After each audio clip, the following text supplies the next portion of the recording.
Hello everyone! Today, we're going to learn how to break down a simple braiding technique into easy steps that you can easily do at home. Braiding is a versatile and cute hairstyle that suits various hair types. So, let's get started. Step 1. Identify the section.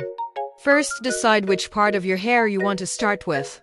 It can be the front, the back, or a mix of both. Choose the section that you feel is most suitable for your face shape and style. Step 2.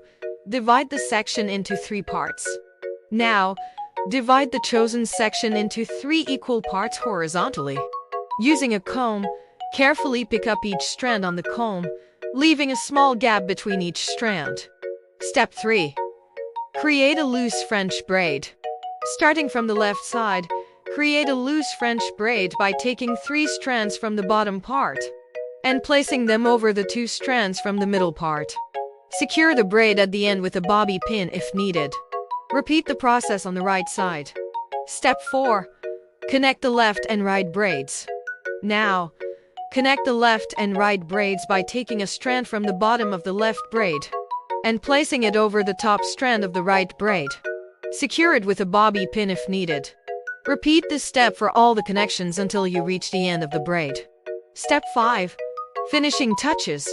To add some finishing touches, gently pull the braid apart to create more volume and texture. Trim any loose strands and adjust the braid to fit your head comfortably. And there you have it. You've just learned how to create a simple braiding technique in under 60 seconds. With practice and patience, you'll be able to create beautiful braided hairstyles for any occasion. Happy braiding!